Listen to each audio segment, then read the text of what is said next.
안녕하십니까. 한반도 안보 전략연구원 본장 김학입니다. 벌써 청룡해 갓짓는 한 해가 다 지나가고 해무해인 을사년 새해가 다가오고 있습니다.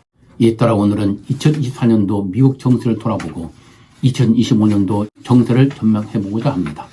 지난 한 해는 또다시 미국 역사가 바뀌는 한 해였습니다. 트럼프 11월 대선 승리로 미국이 대내적으로는 자유민주적 가치, 관대와 포용이라는 전통적 관행에서 다시 종족주의와 정체성 정치로, 그리고 대외적으로는 냉정 종식이 유지해왔던 자유주의 국제질서의 주도국에서 보호주와 고립주 미국 우선주로 기원하는 미국 역사의 변곡점을 그린 해였습니다. 트럼프는 미 역사상 최고령 즉 78세로 당선된 대통령이자 34개에 달하는 온갖 범죄 혐의에도 불구하고 대통령이 당선된 최초 대통령이고 22대, 24대 대통령이었던 그로버 클리블랜드에 이어 132년 만에 재선에 실패한 대통령이 다시 집권에 성공한 대통령이 됨으로써 미 정치사에 새로운 장을 연 대통령이 된 것입니다. 이로써 2024년은 트럼프 귀환으로 미 국내뿐만 아니라 트럼프 2기 정부가 시작되는 내년엔 2020년 이후에도 국제정세에서도 대변환이 일어날 것을 예고한 한 해였습니다. 이를 구체적으로 살펴보기에 먼저 2024년을 회고해 보기로 하겠습니다.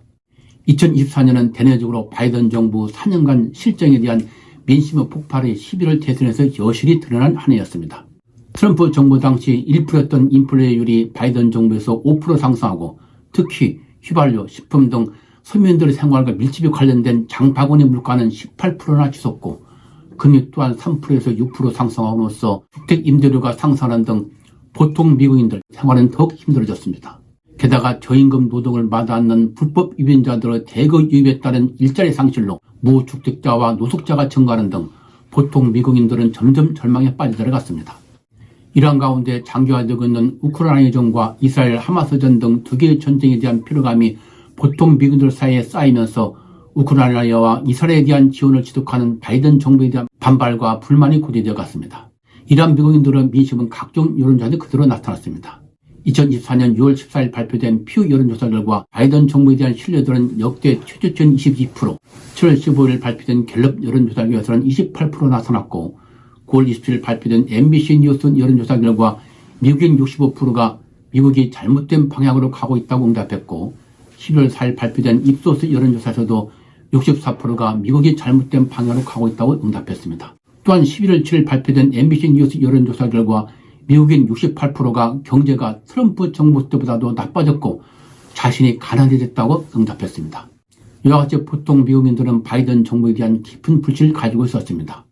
이에 대해 바이든 정부는 노동자와 중산층을 위한 보다 나은 재건이라는 바이더노믹스를 지난 4년간 추진했으나 과다한 정보 추출, 즉 돈풀기로 인플레만 높이는 등 국민들의 생활고를 전혀 해결하지 못했습니다. 그럼에도 불구하고 바이든 정부는 보통 미국인들의 생활고 해결보다는 사회적 약자와 불안 계층에 대한 차별을 없애는 정치적 올바름을 위해 DEIA, 즉 다양성, 다이버시티, 평등성, 이퀴티, 포용성, 인클루션, 접근성, 억세시빌리티 등 미국 전통의 자유민주적 진보 가치를 연방정부에 도입하는 행정명령을 2021년 공표한 이래 DEI가 작동하는 껴있는 정부를 만들기를 추진해왔습니다. 그리고 이러한 진보적 가치에 따라 불법 이민 탈퇴를 완화했고 우크라이나와 이스라엘에 대한 지원을 지속해 나갔습니다. 그러나 시간이 지날수록 생활고에 처하게 된 보통 미국인들은 불만이 더욱 심화됐고 민주당 대선 후보가 바이든에서 해리스로 바뀌면서 현상 변경에 대한 일만의 희망을 걸었습니다. 그러나 바이든 대신에 등장한 해리스 역시 보통 미국인들의 경제는 해서보다는 바이든 정치를 그대로 계승하여 인권, 민주주의 등 미국의 전통적 관념과 가치를 강조하는 등 생활고를 느끼지 못하는 미국의 기득권층과 엘리트들의 입장을 대변함으로써 보통 미국인들에게 큰 실망감을 안겨주었습니다. 이에 따라 보통 미국인들 사이에 가진 자와 없는 자, 우리와 그대라는 정체성의 정치가 확산되어 갔고 그 결과 자신들의 입장을 대변하는 트럼프의 몰표를 던져주었습니다. 이로써 2024년은 지난 4년간 바이든 정부 국정에 대한 국민 심판이 이루어진 해이자 미국 사회가 극히 양분되어 있음이 드러난 한 해였습니다. 또한 2024년은 대외적으로도 바이든 정부가 자유주의 국제질서를 지키기 위한 노력에도 불구하고 국제 무대에서 관심 밖으로 밀려나는 한 해였습니다. 바이든 정부는 우크라이나에 대한 지원을 지속하는 가운데 북한의 우크라이나전 참전에 대응, 우크라이나에게 그간 금지해왔던 미국산 장거리 미사일 에이텍 스스로 러시아 본토를 타격하는 것을 허용함으로써 푸틴에게 강력한 경고를 보내는 한편 중재를 통해 이스라엘과 이란의 대리석인 헤즈볼라 간 휴전을 이끌어내는 등 새로운 악어 측 견제 노력을 강화했습니다.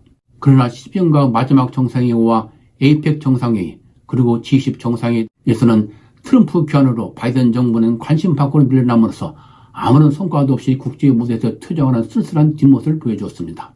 이 상황과 2024년도 미국 정세를 헤궈볼 때 내년 2025년 미국 정세를 다음과 같이 전망해 볼 수 있을 것입니다. 무엇보다도 2025년 1월 20일 출범하는 트럼프 이 정부가 바이든 주기를 본격화하면서 국전 정반에 걸쳐 대변환이 일어날 것으로 전망됩니다. 먼저 트럼프는 대대적인 정부 계획에 나설 것으로 보입니다. 트럼프는 대선 과정에서 내부 적이 미국을 망치고 있다면서 나라를 구하기 위해 이를 체크할 것을 공언해 왔었다는 점에서 정부 전 부처에 걸쳐 자신의 반대하는 공무원들에 대한 대대적인 특징을 주장할 것입니다. 특히 바이든 정부가 DEIA라는 정치적 올바름을 명분으로 성전환 허용 및 다양한 인종 프로그램 등으로 교육부, 국방부 등의 본래의 기능을 마비시켜 올바른 교육과 군사 준비태세를 붕괴시켰다는 점을 들어 교육부 폐지 및 국방부에 대한 대대적인 계획을 추진할 것으로 전망됩니다. 또한 바이든 대통령이 2024년 10월 1일 이권 개입 등 혐의로 재판을 받고 있는 아들 헌터 바이든을 사면한 것을 구실로 사법체계가 부패하고 정치화되어 있다면서 자신을 기소했던 검사를 비롯한 모든 관련 공무원들을 대거해임하는 등 법무부에 대한 대대적 숙제에 나설 것으로 보입니다. 이러한 가운데 인공지능 등 첨단 기술을 지배하는 시대의 변화에 부응하여 혁신 기업과 머스크를 수장하는 정부 효율부를 앞세워 전 부처에 걸쳐 예산과 인원 감축을 포함 기존의 방만한 시스템과 규제를 개혁하고 구습을 타파하는 등 대대적인 정부 혁신을 통해 국가 경쟁력 강화를 도모해 나갈 것으로 보입니다.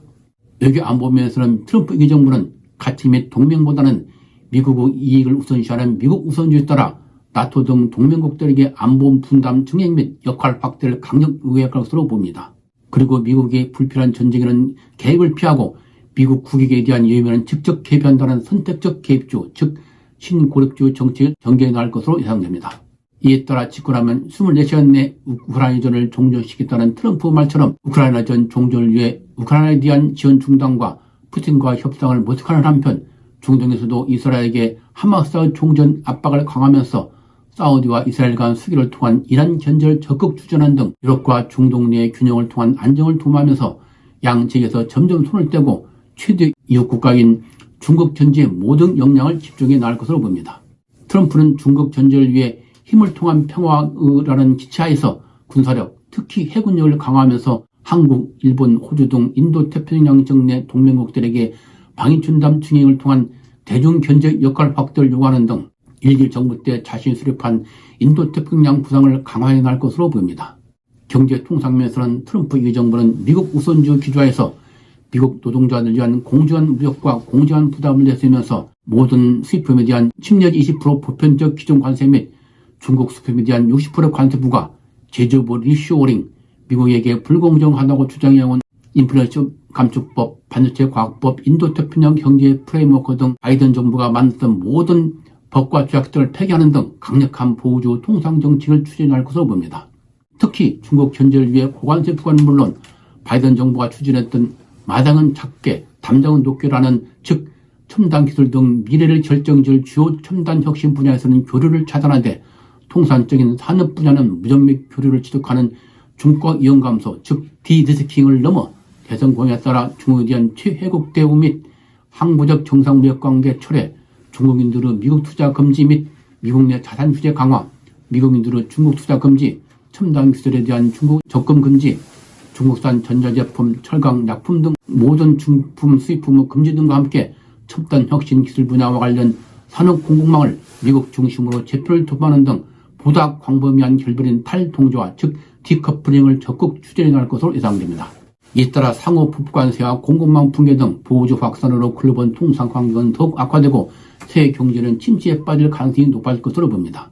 한반도 관련해서는 잘 조정되고 실용적인 접근하는 명분하에 전략적 인내로 사실상 북한을 방지하고 대북 대중 견제를 위해 한미동맹을 강화한 바이든 정부와는 달리 트럼프 2기 정부는 한반도 지전략적 중요성을 감안하여 개입을 강화할 것으로 보입니다. 먼저 한미동맹과 관련 트럼프가 한국을 머니버신이라고 부른 점을 감안할 때 우리에게 방위 분담 대폭 증액을 요구하는 한편 대중 견제에 동참하도록 압박을 가할 것입니다. 그리고 북한과 관련 트럼프가 대선 과정에서 김정은과 보름에슬 과시해온 데다 일기 정부 때 대북 협상을 담당했던 알렉스 잉을 국안보 부보좌관으로 발탁한 점과 평소 미국 정상 외교 필요성을 강조해온 전 주독대사 리처드 그레넬을 북한 업무를 포함한 특수임무를 담당하는 대사에 임명한 점, 그리고 북한의 우크라이나전 참전을 계기로 밀착되고 있는 북러 관계에 반해 손해지고 있는 북중 관계 등을 감안할 때 우크라이나전 조기 종전 유도와 중국 포위를 위한 외징 전략 차원에서 김정은과 정상 회의를 추진해 나갈 것으로 전망됩니다. 이상 살펴본 바와 같이 트럼프 교환으로 미국은 이전과는 전혀 다른 미국이 되면서 시대의 변곡점을 그려나갈 것으로 예상됩니다. 대내적으로는 기득권층과 보통 미국들 간 대립과 분열이 심화되는 등 자유와 포용과 관대라는 전통적 관행이 사라지면서 양극화가 더욱 심화될 전망입니다. 그리고 대외적으로는 미국 우선주의에 따른 거래적 고립주와 보호주가 강화되면서 냉전 종식 이후 미국이 주도해왔던 자유와 인권, 법의지배, 공동 번영을 기반으로 하는 자유주의 구질수가 종식되고 가치보다는 이익을 앞세우는 각자 도생의 시대가 도래할 것으로 보입니다. 결론적으로 트럼프 교환으로 2025년부터 미국과 세계는 예측 가능과 안정 시대에서 불확실성과 혼돈의 시대로 들어갈 것입니다.